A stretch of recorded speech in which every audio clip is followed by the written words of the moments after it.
ابو طلحہ کو کوئی نہیں بتائے گا، میرے خامن کو کوئی نہیں بتلائے گا، میں ہی بتلاؤں گی۔ اب مجھے بتاؤ، جس گھر میں بچہ فوت ہو جائے عورت کی حالت کیا ہوتی ہے؟ اور یہ صحابیاں ہیں، ان کے چہرے پہ کوئی ایسا اثر بھی نہیں تھا کہ جس سے وہ سمجھ سکتے کہ میرا بیٹا فوت ہو گیا۔ جب وہ گھر آئے خامن، تو جب گھر پہنچے تو انہوں نے محسوس نہیں ہونے دیا کہ بیٹا فوت ہو گیا۔ تو انہوں نے پوچھا کہ کیا حال ہے بیٹے کا؟ میں اسکن، پہلے سے زیادہ سکون میں ہے۔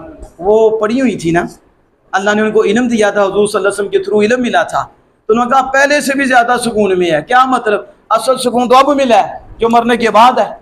تو انہوں نے، وہ پڑھی ہوئی تھی، کہا وہ پہلے وہ سمجھے کہ بیٹا صحیح ہو گیا ہے، بیٹا ٹھیک ہو گیا ہے، لیکن انہوں نے وہ علمی بات کی تھی کہ بیٹا واقعی ٹھیک ہو گیا، جہاں سے چلا گیا آگے راحت ہی راحت ہے، اس نے راحت پا لی ہے۔ اب وہ جب گھر میں پہنچے آرام کے ساتھ، تو انہوں نے کیا کیا؟ جیسے وہ پہلے تیار ہوتی تھی اسی طرح تیار ہوئیں، بن سور کے آئیں، کھانا ان کے آگے پیش کیا، رات کا کھانا تھا، انہوں نے کھانا سیر ہو کے کھا لیا۔ پھر وہ بن سور کہ جب ادھار جو چیز دی ہے تو جب مانگے تو دینی چاہیے، تو کہا یہ جو بچہ تھا یہ بھی اللہ کا دیا ہوا تھا، یہ بھی ایک ادھار تھا، امانت تھی، اللہ لے گیا۔ اب ایسی زوجہ بھی تو ہو نا، پہلے دل جیتا، پھر کس طرح سمجھایا کہ یہ سارا کچھ تو عاریتاً ہے، یہ تو سارا رب کا ہے، ایک وقت کے لیے دیا ہے۔ جیسے ہم کوئی چیز کسی کو دیتے ہیں تو وقت ہوتا ہے ہم واپس لے لیتے ہیں، ہماری ہے، اب کسی کو روکنی نہیں چاہیے، نہ رونا چاہیے۔ تو کہا اسی طرح وہ بیٹا بھی اللہ کا تھا، اللہ لے گیا۔ جب انہوں نے سنا تو غصے میں آ گئے، کہا تم نے مجھے کھانا بھی کھلا دیا، میرے ساتھ یہ معاملہ بھی کیا، اور پھر مجھے بتایا بھی نہیں۔ اس حالت میں رسول اکرم صلی اللہ علیہ وسلم کی بارگاہ میں حاضر ہوئے، عرض کی میری زوجہ نے یہ کیا۔ آپ اتنے خوش ہوئے کہ آپ نے ہاتھ اٹھا دیا۔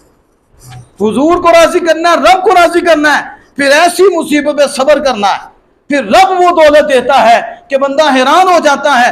ہاتھ اٹھائیں اور برکت کی دعا کی۔ اب بخاری اٹھائیں، مسلم دیگر حدیث پاک اٹھائیں، اللہ نے بیٹا دیا جن کا نام تھا عبداللہ، اور اس عبداللہ سے اللہ نے 9 بیٹے دیے، اور 9 کے 9 قاری قرآن اور عالم دین بنے۔